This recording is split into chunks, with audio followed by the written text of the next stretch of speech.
Yes, my wife and I believe in efficiency. Yeah, one kid, we had 4 kids, 4 and under, so we do the rapid fire method. I see we're going to be wrapping up my talk at 9:45, which means we are like the Egyptian mummy, pressed for time. So some of you are awake, good. So I'll try to wrap things up very quickly. Some of you are in denial that I'm punning, but it's true. I do have an advantage, but not an unpharaoh advantage. So rather than babble on and on about these things, I'll just roll right into the discussion of slavery. When we read about slavery, we see the word slave in the Old Testament. What this typically kicks up in the minds of many people is that it's just like slavery in the pre-Civil War or antebellum South. So when the Bible seems to permit slavery in the Old Testament, at least, we see that a lot of people making this association. How could God permit that? That seems so terrible. You think of what Harriet Beecher Stowe said about this in her, she wrote Uncle Tom's Cabin, which was quite the dramatic sensation during the time of the Civil War. She said, "The legal power of the master amounts to an absolute despotism over body and soul, and that there is no protection for the slave's life." You may have heard about the 4 horsemen of the new atheism: Sam Harris, Richard Dawkins, Daniel Dennett, and Christopher Hitchens, and they're very strong. Their arguments aren't very substantial, but they make a lot of rhetorical and emotional arguments against belief in God, and they will often target the God of the Old Testament. And so you'll have, for example, Sam Harris writing about slaves who are human beings who are capable of suffering and capable of experiencing happiness, yet the Old Testament regards them as farm equipment, which is patently evil. Farm equipment. Is that what the Old Testament is portraying? Well, let's take a closer look.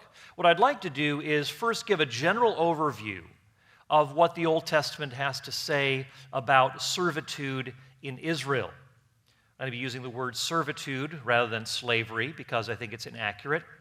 And then we'll look at 3 problem passages. 3 problem passages in the Old Testament, the ones that are typically raised with regard to the oppressive nature of slavery in the Old Testament, as people will put it. And then finally, just a few brief reflections on the New Testament's assessment of this issue of slavery or servitude. And then we'll break out into the individual tables for your contemplation and small group discussion there. But first, let me say something about Hebrew servanthood. This is to be understood as indentured servitude, a contracted hire for a period of about 7 years. This was something that was quite common during the colonial era, when people needed to pay their way to the New World. And so in order to, they couldn't afford it, and so somebody would lend money, and then in order to pay it back, they would become indentured servants temporarily in the household of an employer. A lot of times people, when they see the term, buying, selling, and so forth, and we'll talk about that briefly, but they often assume that this is, there's something wrong with this, that people are mere property if you use that kind of language. Well, actually, we use that today when we talk about sports players being traded. How degrading, how dehumanizing, right? No, we don't think that. We've got team owners, and we don't think that that is at all onerous on the players. We think that that's just fine. That's just the language that we use. But it doesn't mean that if someone belongs to a franchise that he's merely property. But it does mean that there is some sort of a contractual arrangement. Now, why would people go into servitude in Israel? Well, it was through poverty, destitution, when crops failed, when you had to sell everything, including your property. You had to do something to sustain your family. And so the last resort was, get this, voluntary servitude. People would individually, like the head of the household, would kind of parcel out various members of the family to be in individual households for a certain amount of time so that they could recoup some of their losses and then come back together. It was something that was temporary. There was a 7-year cap on the length of servitude. And so when we read in, say, Leviticus 25, if one of your fellow men, an Israelite, sells himself into servitude, we don't think of, that is a noted contrast between what we see there and what is going on in the pre-Civil War South. People didn't sell themselves into slavery in the pre-Civil War South. No, they were kidnapped, brought over, and many of them dying along the way. You know the story, the tragic story. If you haven't seen the movie Amazing Grace, that is a terrific movie to recommend to you all. But it was, people didn't sell themselves out of destitution into servitude, but rather it was forced upon them. A wife and children could be sold. That is, they had no other recourse. But if you sold yourself into slavery, you would have food, clothing, shelter, and labor. And again, that term was capped at 7 years, and the contract was over. And then there was the freedom to if possible, to move back into a regrouped family setting. So again, servanthood was not imposed by an outsider. Also, the Old Testament made a lot of provision to avoid falling into this kind of destitution. So you'll see laws like gleaning laws, where you didn't pick all the fruit off of your tree, but you let the poor of the land come and have some of the remaining fruit. Or you didn't cut everything in your fields, but you left the edges of the field available for the poor to come and glean. And so we see that, for example, in the book of Ruth, that gleaning taking place. Servants, when they were to be released from their servitude, they were to be sent off with abundant provisions. And the employer was not allowed to send them off with a grudging heart, but rather with a full and liberal heart. As one person put it, Hebrew has no vocabulary of slavery, only of servanthood. And what we see in the Old Testament are really laws that are to control and regulate servitude so that it doesn't become an ongoing, institutionalized undertaking, but rather is something that is intended to be temporary. There is to be a safety net for those who are the poorest of the poor, to get them back on their feet. So you couldn't loan out money at interest, for example, to those who are poor. You had, so that they wouldn't become oppressed. You didn't have those loan sharks. That was not permitted in Israel. Also, let me say something now about the dignity of the servant in Israel. Israel's servant laws were concerned, as I said, about controlling or regulating, not idealizing servitude, but simply regulating it so that people would not become disadvantaged on a permanent basis. Forced slavery, on the other hand, was punishable by death. And again, once a person was done with his term of service, he entered into the full, unencumbered rights as a full citizen. And so as we look at the servitude in Israel, we see that we need to go back to Genesis, and we see that even in Genesis, the very foundations for Israel's way of operating that is affirmed by all human beings being made in the image of God, male and female. Everyone has been created in the image of God. It's interesting in the book of Job, who has many servants and so forth, he says that, in this passage, he says that both he and his own servant came from the same place, namely from the mother's womb. There is no intrinsic difference between him and between his servant. One scholar writes, this is from an authoritative source, the Anchor Bible Dictionary. And the scholar who wrote on servitude or slavery in the Old Testament says, "We have here in the Bible the first appeals in world literature to treat slaves as human beings for their own sake, and not just in the interests of their masters."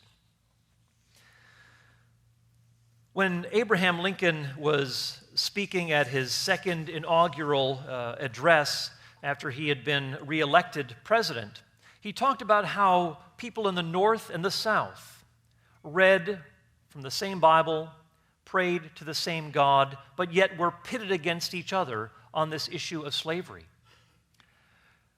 Now, I would argue that if people had read their Bibles more carefully in the Scriptures, had read, in the South, they would have recognized that that many of the practices carried out in the institution of slavery were simply opposed to how slaves, were to be treated. It was simply a fundamental opposition. So even though there was a reading from the same Bible, the assumption was that therefore the master seems to have rights over the slave and therefore can do virtually anything that he wants, up to perhaps the point of death. But we have three provisions in the law of Moses that, if followed, we would not have had the issue of slavery in this land. The first is that of the anti-harm laws, and I'll be brief here. When there was an injured servant, Exodus 21 says, his eye was gouged out or his tooth knocked out, he was to be immediately released. If the employer had done this, then he was to be immediately released and debt-free because he had been injured. Now, if that kind of law were followed in the Civil War South, pre-Civil War South, this would not have been. The issue of, sometimes you'll see these horrific pictures of people who are injured, maimed by their masters. That sort of a thing was not permitted in Israel. In fact, it's interesting, the Babylon's Hammurabi Code was permitted the master to cut off his disobedient slave's ear. Slaves were, if they, in fact, we'll talk about this too, let me just skip on to the third one here while we're talking about the Code of Hammurabi. The Code of Hammurabi basically had a fugitive law, that if a slave ran away, the person who harbored that slave could be put to death. He had to be returned to his master. But in the Scriptures, we see that if a slave ran away, a foreign slave ran away and sought refuge in Israel, he was allowed to settle in any of the cities in Israel. There was freedom for him to settle in and to enjoy the protection of Israel. Let me go back to the second point, anti-kidnapping laws. This is another thing. Of course, we know how the slave trade got started in more modern times. Namely, people were kidnapped, taken from their homes, and yes, there was cooperation with tribal chieftains in Africa and so forth, but they were forcibly taken and brought over to the New World. But yet we read in the law of Moses, both in Exodus 21 as well as Deuteronomy 24, he who kidnaps a man, whether he sells him or is found in his possession, shall surely be put to death. Kidnapping was taken very seriously. Human theft was not permitted. So again, if these three laws had been enacted, put in place in the New World, slavery would not have been an issue. So we see a remarkable improvement, not only over what we see going on in the Civil War South, but even in the ancient Near East. We see human beings, these slaves, servants, these were regarded as full human beings that had rights. And if you abused them, then you were liable under the law.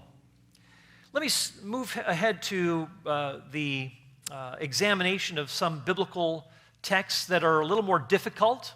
Some people read them and they say, whoa, you may be talking about human beings made in the image of God, but boy, this stuff looks over the top. This sort of thing just should not go. This is really problematic.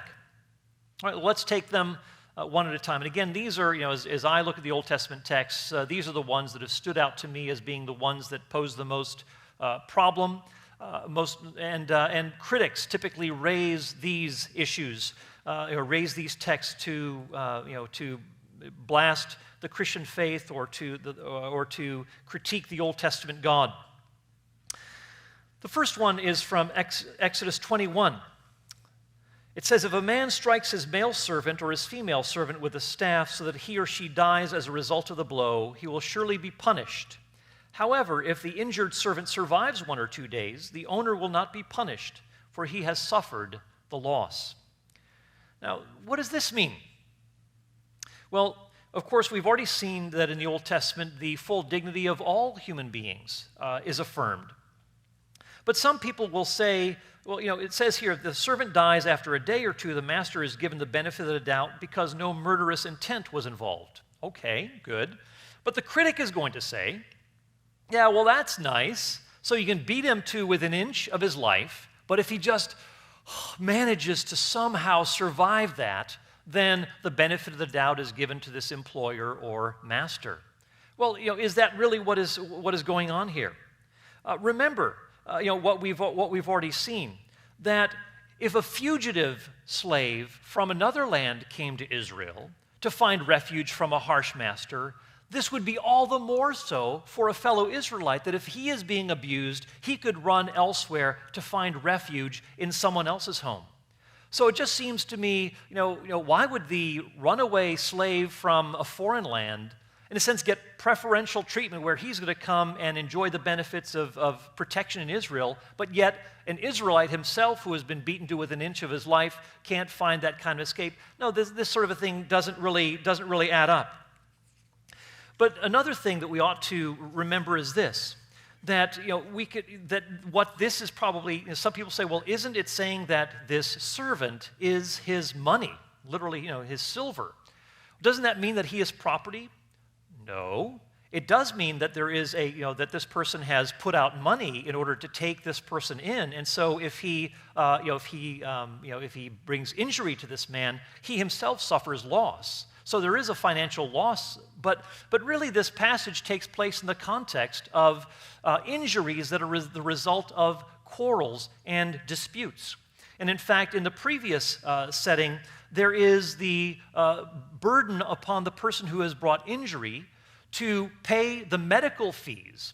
And so this is probably what it is talking about. This person who has injured his servant, if he shows goodwill by paying the medical costs to have this servant taken care of, then when the judge is reviewing the case, it is going to be, there's going to be much more sympathy because this person doesn't treat this servant with disdain, but is actually underwriting the financial costs for this person's recovery.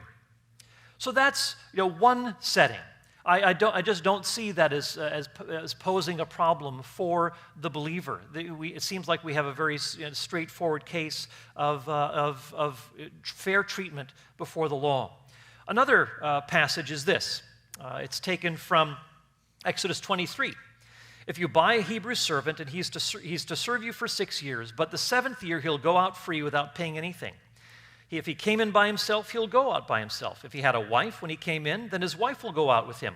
If his master gave him a wife and she bore him sons or daughters, then the wife and the children will belong to her master, and he will go out by himself. But if the servant should declare, I love my master and my wife and my children, I will not go out free.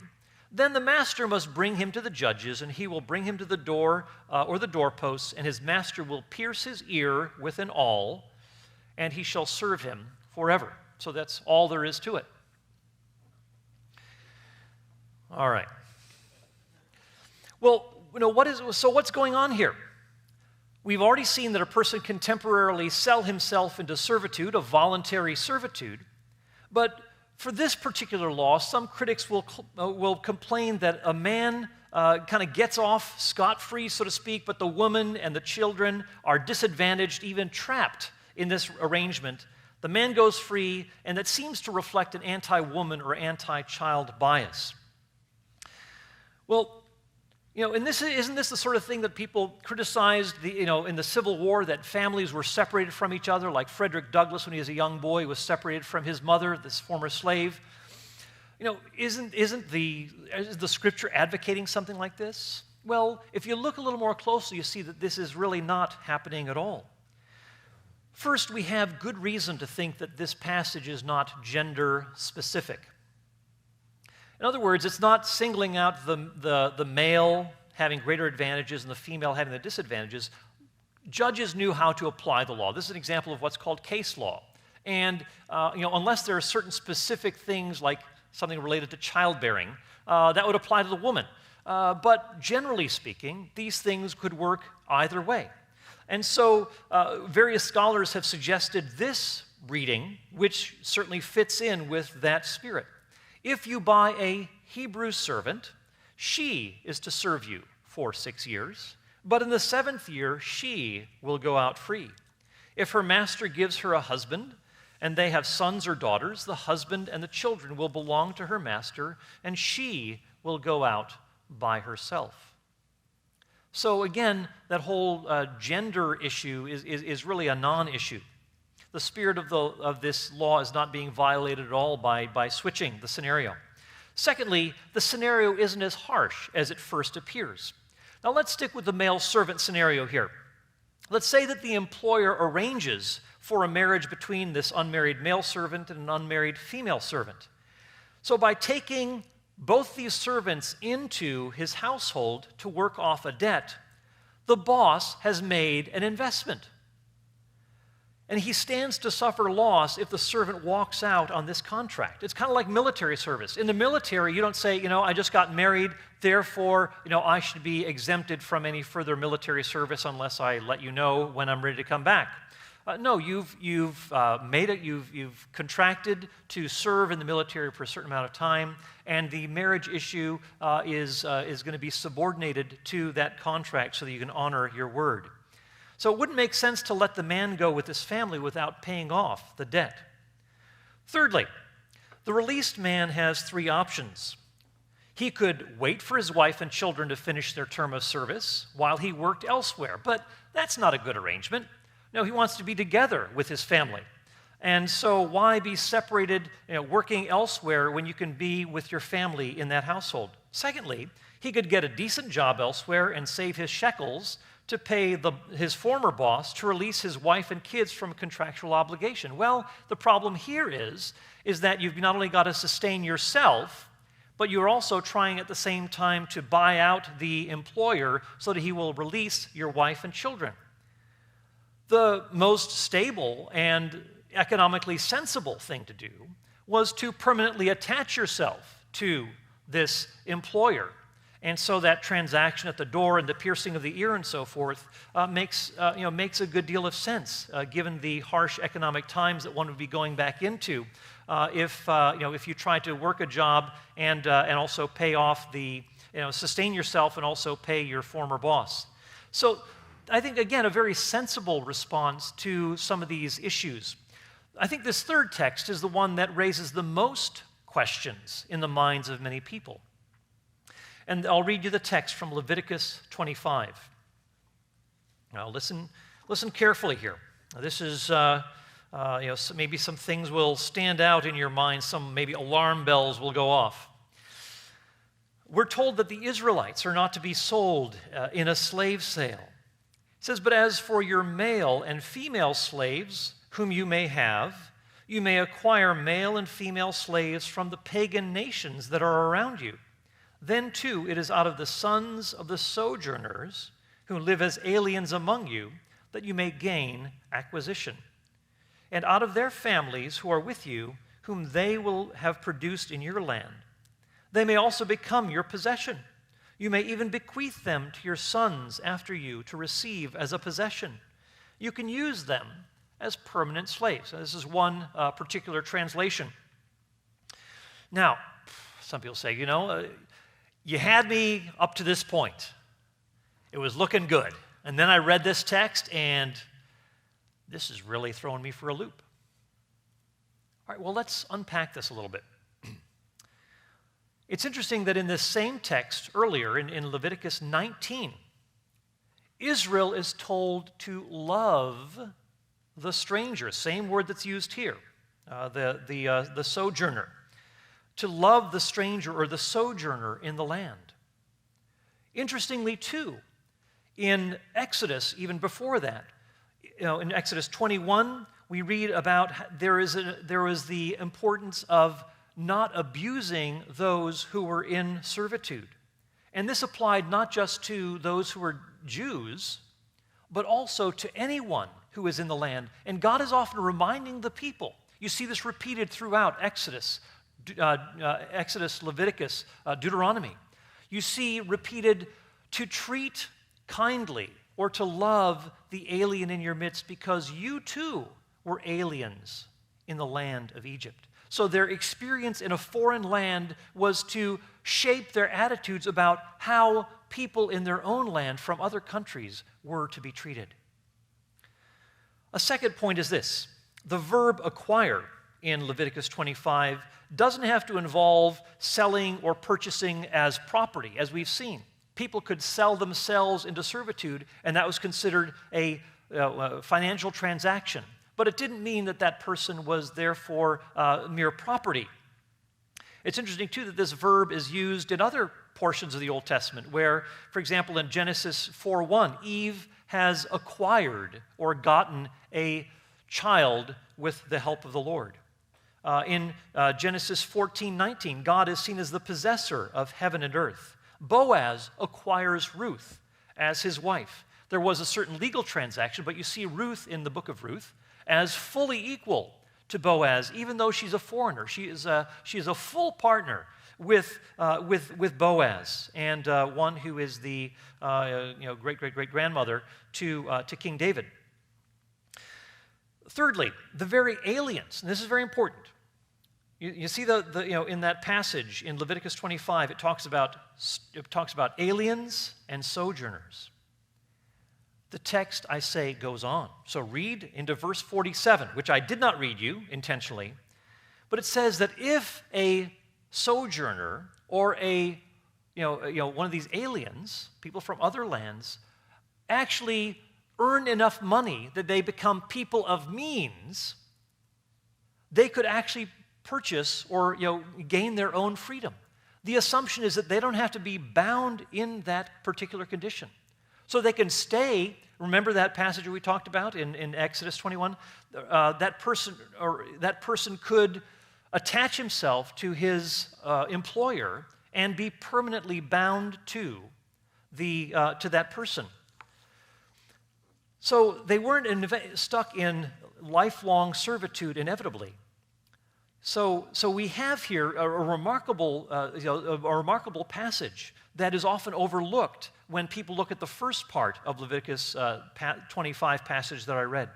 Also, it's interesting that as we read the other passages in the Old Testament, we see that foreign servants themselves could become elevated and apparently fully equal to the Israelite citizens. So, for instance, Caleb's descendant Yarha ended up marrying an Egyptian servant. And I'll read you from 1 Chronicles 2, 34 and 35. It says, Now Sheshan had no sons, only daughters. And Sheshan had an Egyptian servant whose name was Yarha. Sheshan gave his daughter to Yarha, his servant, in marriage, and she bore him Attai. Now it's interesting that Caleb's descendant, Caleb, someone who is very high profile in Israel, someone with quite this person who marries this Egyptian had quite a pedigree. And there are key implications that inheritance rights would then fall to the servant's offspring, Attai. Another point is this. We've already talked about how Israel was required to give runaway servants, slaves, protection within Israel's borders and not to be returned to their harsh masters. We've also seen that kidnapping was prohibited. And so, understanding that, we need to look at Leviticus 25 given that kind of a provision and that kind of protection. Sixth, since non-Israelites weren't to acquire, let me just, starting to become a dry lecture here. Since, still didn't work. Since non-Israelites weren't to acquire land in Israel, homeless and landless foreigners wouldn't have much of a choice but to attach themselves to Israelite households as servants, which might have been the only alternative possible. Only Israelites were allowed to own land. And so if you come into as a foreigner to this place, you're not going to have a lot of opportunity to, in a sense, establish yourself in that land. Your only choice, if you're economically deprived, is to attach yourself to a household there. Another point is this, and this is very interesting. In Exodus 21:2, we already talked about the Hebrew servant who, if his eye was gouged out or his tooth was knocked out, he was to go free. Well, interesting, that word Hebrew, some people see as simply someone who doesn't have any political attachment. And so this could apply to the Jews who were kind of nomadic, as well as people from other lands. So there is a debate about whether this person is an Israelite or a foreigner who doesn't have political allegiances, which, if that's the case, we see that that foreigner is under the same kind of provisions as the actual Israelite, that there is a cap of 7 years beyond which you have to let that person go to be on his own, whether he goes to his another land or something, that's up to him, or that person could attach himself and become a permanent member of the household. So again, even in this sticky passage of Leviticus 25, I don't see that there is something that is overwhelmingly strong in favor of treating even foreign servants as objects or property or something like that. Now, in just the few minutes that remain, let me just make a few comments about what we see in the New Testament. Again, we'll just do what we can till we get to 9:45. But let me just say, first of all, that as we reflect on servitude or slavery in the New Testament, remember Rome imposed slavery. This is where you didn't have rights. So it's a different arrangement than what we see in the Old Testament. But in the New Testament, the Apostle Paul says that there is neither Jew nor Greek, there is neither slave nor free. All social distinctions are leveled at the foot of the cross in the Apostle Paul's mind. Some critics claim Jesus never said anything about the wrongness of slavery. No, not so. Jesus opposed all forms of oppression. In Luke 4, when he was giving his mission statement, so to speak, quoting from Isaiah 61, he said he was there to proclaim release to the captives, to set free those who are oppressed. So Jesus is opposed to all forms of oppression and slavery. The New Testament writers talk about how masters are accountable to their heavenly master. The Apostle Paul, when he is greeting people, for example, in Romans chapter 16, he refers to slaves like Andronicus and Urbanus, common slave names, and refers to them as kinsman, fellow prisoner, and fellow worker. These were full participants in the gospel and full partners despite their different social status. We also notice, too, that the New Testament writers, when we come to even the book of Onesimus, the book of Philemon, where Onesimus is allegedly a runaway slave. Well, there's actually debate about that. Was Onesimus this runaway slave from Philemon? We don't have any indications that there was some sort of a flight, that he had gone AWOL, nor is the Apostle Paul at all concerned or fearful that something drastic is going to happen to Onesimus, that he's going to be punished, which was a common expectation in the Roman Empire. And we also have this passage where it says, and some scholars believe that Onesimus and Philemon were estranged Christian and perhaps biological brothers. And so Paul says to him that you might have him back for good, no longer as a slave, but better than a slave, as a dear brother. He is very dear to me, but even dearer to you, both as a man and as a brother in the Lord. Now, notice the similar language from Galatians 4:7, where Paul says, therefore you are no longer a slave, but a son. I wasn't just talking to a bunch of slaves here. You are no longer a slave, but a son. And if a son, then an heir through God. Paul So we have very good reasons for affirming Onesimus as someone who is perhaps a biological brother to Philemon. And so the language of slavery, again, of low status, don't receive him back as someone who has low status or doesn't belong. No, receive him back as a brother, someone who fully belongs to you, especially in the body of Christ. So those are a few reflections on the status of servitude in the Old Testament, some difficult passages that we covered, and very briefly, some New Testament reflections on the issue of slavery.